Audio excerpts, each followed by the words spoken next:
بسم اللہ الرحمن الرحیم۔ انگلش ٹپس کے عنوان سے یہ سلسلہ جو شروع کیا جا رہا ہے یہ خاص طور پر ایسے علماء کرام کے لیے، ایسے طلباء کرام کے لیے ہے جو انگلش کے بارے میں بہت بنیاد سے شروع کرنا چاہتے ہیں اور بالکل بنیادی باتیں ہیں۔ اس سلسلے کو شروع کرنے سے پہلے یہ چیز سمجھنی چاہیے کہ انگلش کے جو قواعد ہیں وہ قواعد کلیہ نہیں ہوتے، اور ہمارے علماء کرام، طلباء عظام جو ہیں، ہم چونکہ مدارس میں زیادہ تر قواعد پڑھتے رہتے ہیں، تو ہم چاہتے ہیں کہ ہمیں ایسے قواعد ملیں کہ جن کی روشنی سے ہم آگے ہم کسی بھی چیز کو حاصل کر سکیں، اور قاعدے سے کوئی چیز زیادہ سمجھنی بھی آسان ہوتی ہے۔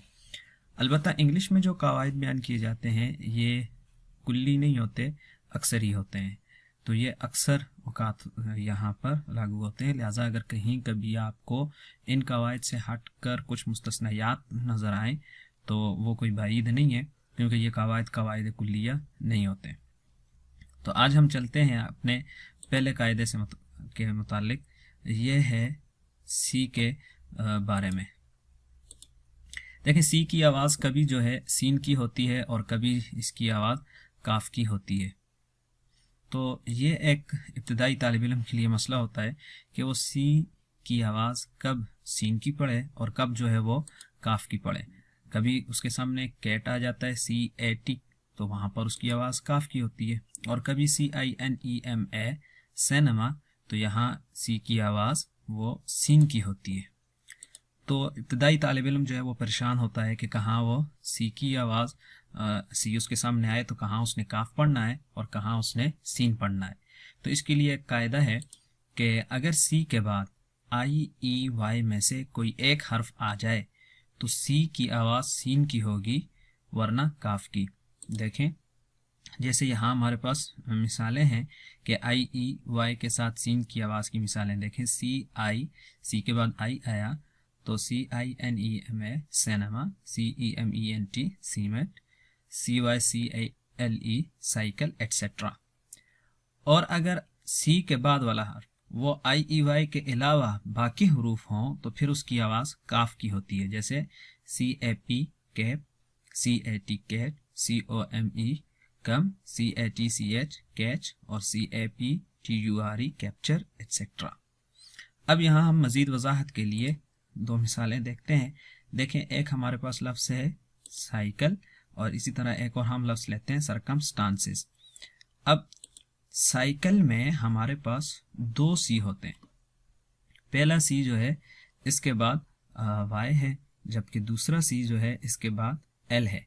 چونکہ پہلا سی اس کے بعد وائی ہے تو ہم نے یہاں یہ قاعدہ پڑھا ہے کہ اگر سی کے بعد وائی ہو تو اس کی آواز سین کی ہوگی، تو ہم سائیکل کی ابتدا سین سے کرتے ہیں۔ اور دوسرے میں ہم نے یہ پڑھا کہ اگر IEY نہ ہو تو پھر اس کی آواز کاف کی ہوتی ہے، چنانچہ جو دوسرا سی آ رہا ہوتا ہے اس کو ہم کاف کی آواز میں پڑھتے ہیں، جیسے سائیکل۔ اب اسی طرح یہاں دیکھیں، یہاں ہمارے پاس تین سی ہیں۔ پہلے سی کے بعد آئی ہے، دوسرے کے بعد یو ہے، اور تیسرے کے بعد ای ہے۔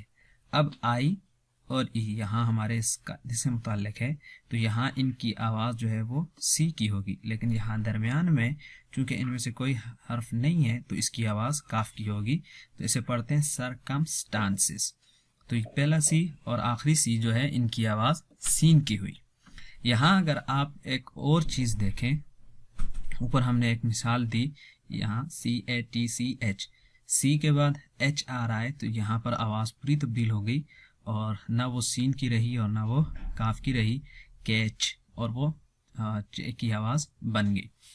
اب اس کے بارے میں بھی ایک علیحدہ قاعدہ ہے، وہ انشاءاللہ ہم آگے جا کے پڑھیں گے کہ سی کے بعد اگر ایچ آ جائے تو کب اس کی آواز کاف کی ہوتی ہے اور کب اس کی آواز چے کی ہوتی ہے۔ وہ ہمارا آگے ایک سبق ہوگا واول سے متعلق، تو واول پڑھنے کے بعد پھر ہم اس کی طرف آئیں گے۔ آج کے لیے ہمارا یہ ٹاپک اتنا ہی کافی ہے، اور یہ ایک بنیادی قاعدہ تھا سی کے بارے میں، صرف ان لوگوں کے لیے جو ابتدائی طور پر انگلش کے معاملے میں بہت بنیادی معلومات رکھتے ہیں اور وہ شروع سے شروع کرتے ہیں۔ اگر یہی قواعد ہم اپنے متوسطہ کے طلباء کو سکھا دیں یا اس لیول کے طلباء کو، تو وہ بھی انگلش پڑھنے میں ان کو آسانی ہوگی اور انگلش وہ جلد از جلد سیکھ سکیں گے۔ والسلام علیکم ورحمۃ اللہ وبرکاتہ۔